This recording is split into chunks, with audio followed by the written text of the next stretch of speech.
We've been looking for sea otters the whole time and unfortunately haven't seen one yet. It's our last day here. We're gonna say goodbye to the beach. After an unforgettable journey, it's time to say goodbye to Canada.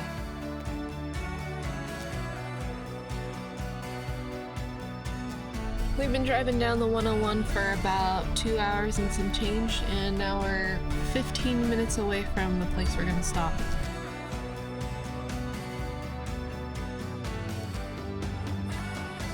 We've also been eating hard-boiled eggs for the last 4 days.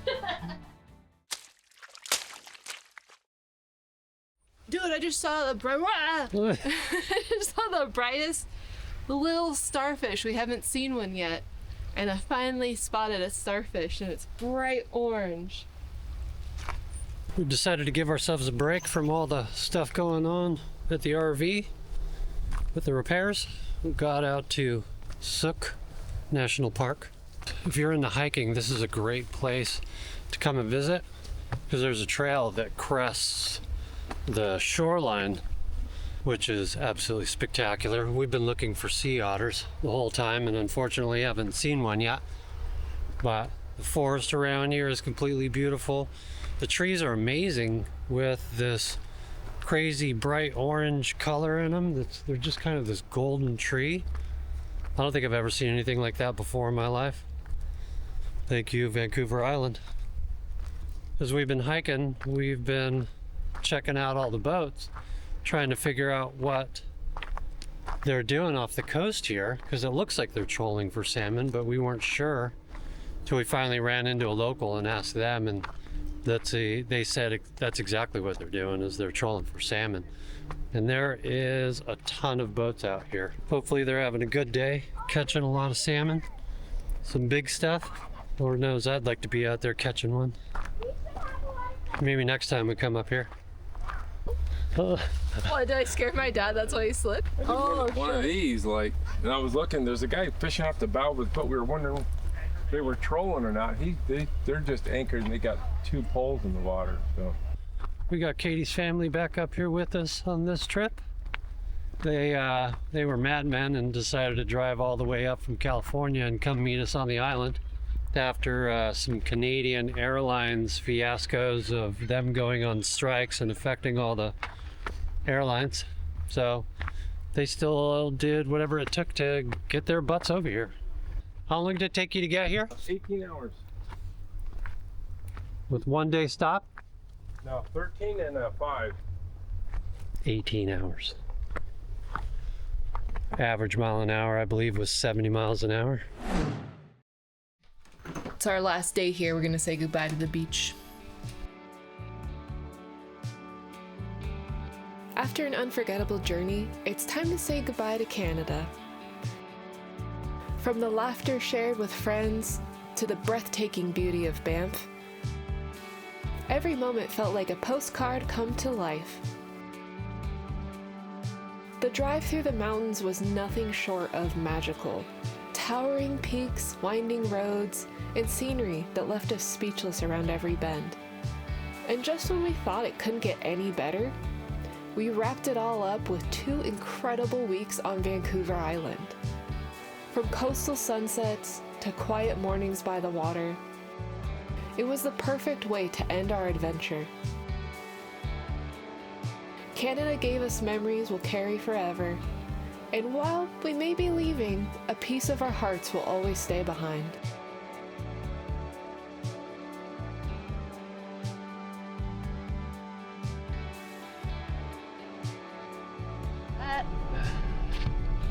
We had some cold scrambled eggs. I know you're not going to put this in the thing, but I just want to remember for our own files that we had refrigerator, really freaking cold scrambled eggs with squash onions and salsa. What do we think about that? I don't know!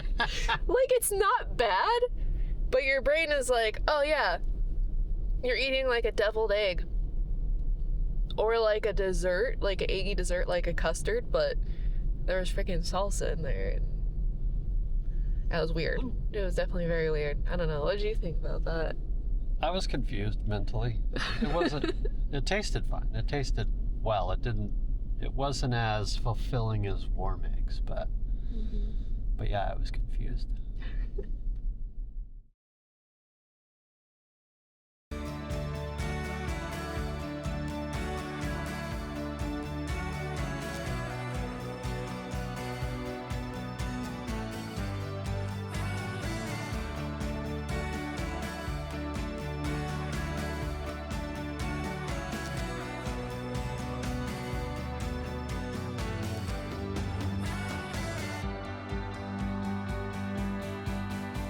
We've been driving down the 101 for about 2 hours and some change, and now we're 15 minutes away from the place we're gonna stop.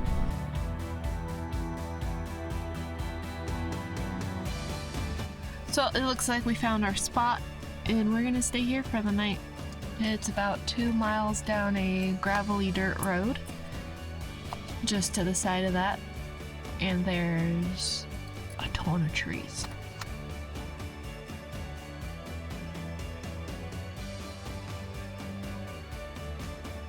We're gonna eat lunch first, and then we're gonna set up the RV and do all the pop-outs. So it's a little cramped right now. Because we're hungry, man. Because we're hungry. But we also want to get a really good spot and take our time with it and not rush. So Brian is sitting on the kitchen counter, operating the microwave for me.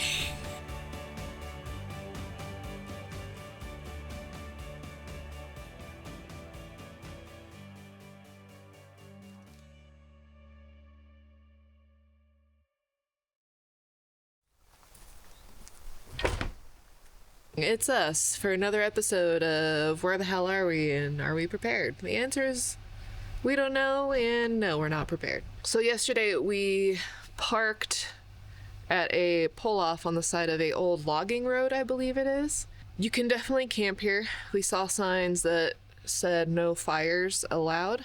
But anywho, yesterday we saw this spot and grabbed it. We saw a couple other people in vans and tents and stuff along the road. We went for a walk just before evening and found a even better spot because there is more sunshine. As you can see, there's a lot of trees, and we rely on solar. So today we're going to pack everything up and head over there. And the thing I don't like about this is Brian said we have to move first before he makes pancakes.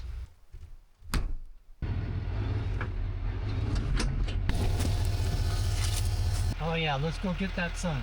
Let's go get that sun, and then Brian will make me pancakes. One way to motivate me to move fast is doing things before breakfast. Apparently.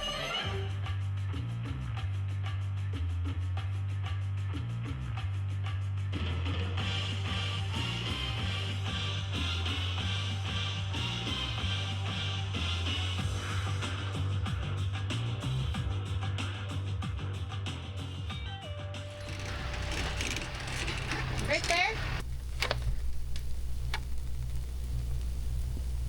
I feel good, babe. I'm doing important things. Well, while Katie's back there doing important things, we're going to take a walk to the beach this morning, down our little fire road, lumber road, dirt road. A cool little treat down there. It should be fun to see, at least for us. More importantly, we're hiking down to see the Tree of Life. I wasn't going to ruin it. Wow, I wonder what we'll see down there. What I'm hoping to get out of this is seeing a couple of mushrooms on the roadside. And it's sunny. Man, it's the first super sunny day since we got here. Yeah. To be honest, coming to Washington, I thought we were just gonna be in a rain cloud this whole time. Not yet. So any sunshine we get, I'm soaking it in. I'm very grateful for. We really weren't sure about coming down the coast of Washington. And we're thinking about taking the 5 instead of the 101 because there just isn't a whole lot of boondocking spots. There are, however, a lot of RV spots. So if you're into RV resorts and such, we saw a ton of those on the way. If you're a Twilight fan, there was a bunch over there in the main city of Forks as well, and you could twilight your hearts out. But we didn't want to miss coming down here and checking out the coast of Washington because neither one of us had done something like that. And we heard a lot of things about the Washington coast. Now we get to finally check it out ourselves, so I'm glad we made this decision to go this way. What are you most excited about? I think I'm most excited about the biodiversity that I like in this area. It is very wet and rainy. Oh, and now we hear a waterfall or something.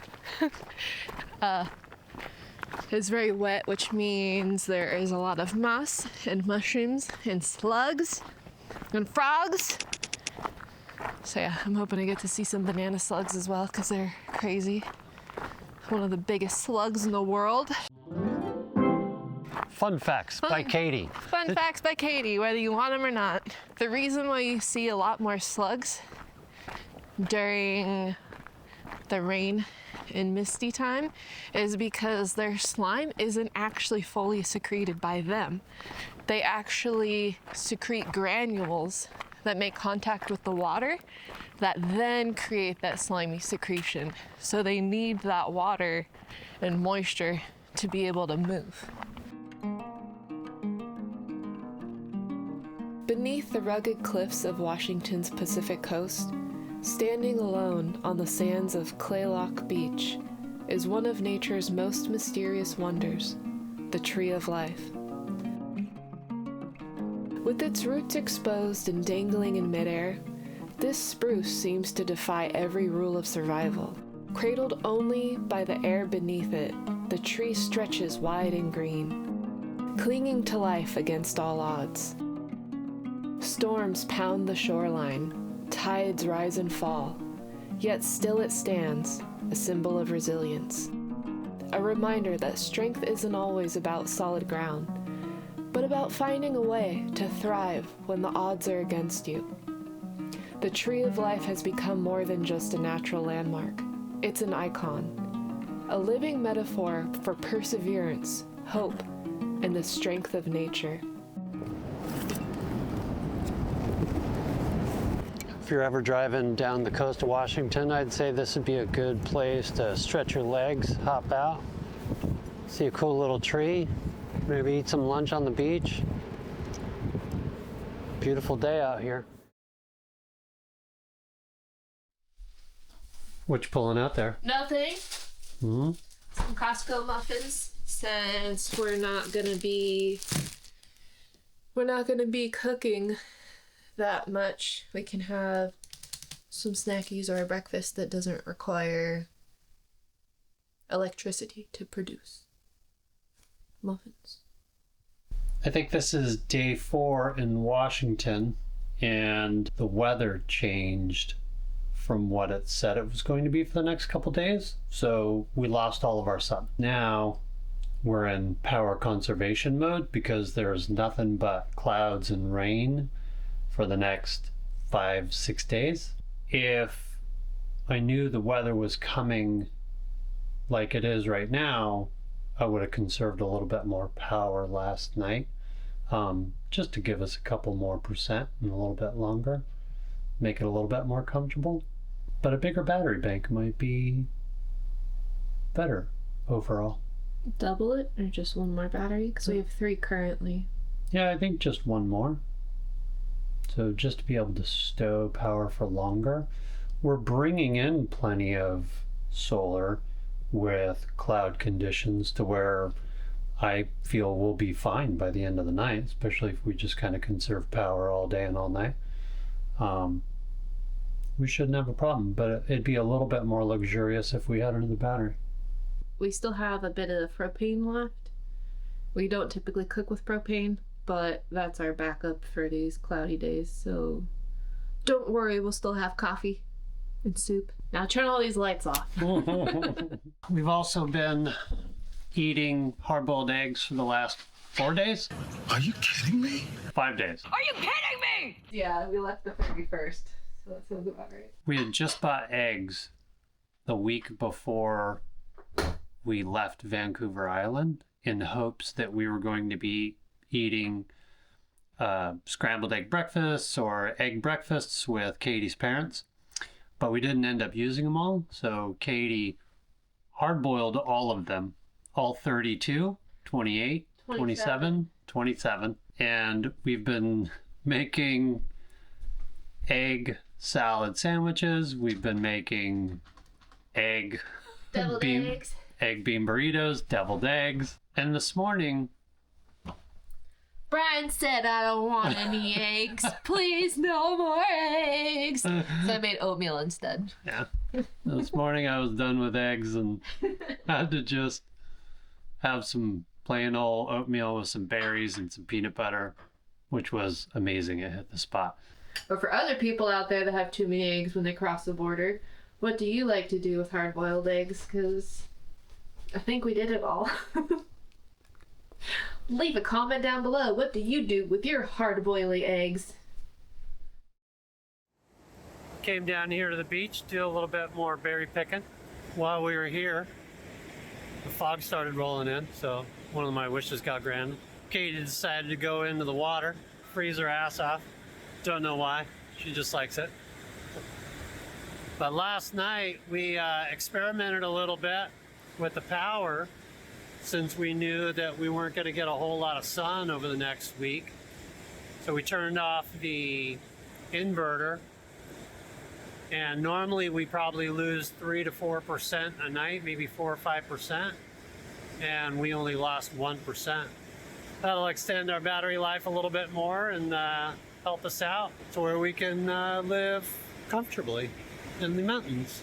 We're trying to stay here for a few weeks, but it looks like there's a bigger storm coming up here in the north, and the area that we're in, I'm not so worried about the flooding or anything like that.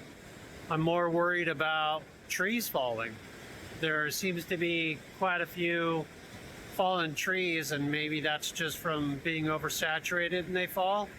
We'll probably end up moving. Maybe on Monday we found a cool spot right next to the beach, and maybe we can see a lightning storm out in the ocean, which is something we haven't seen in a long time. But I'm pretty happy about the inverter find. Let me know below if you have any other tricks to save power.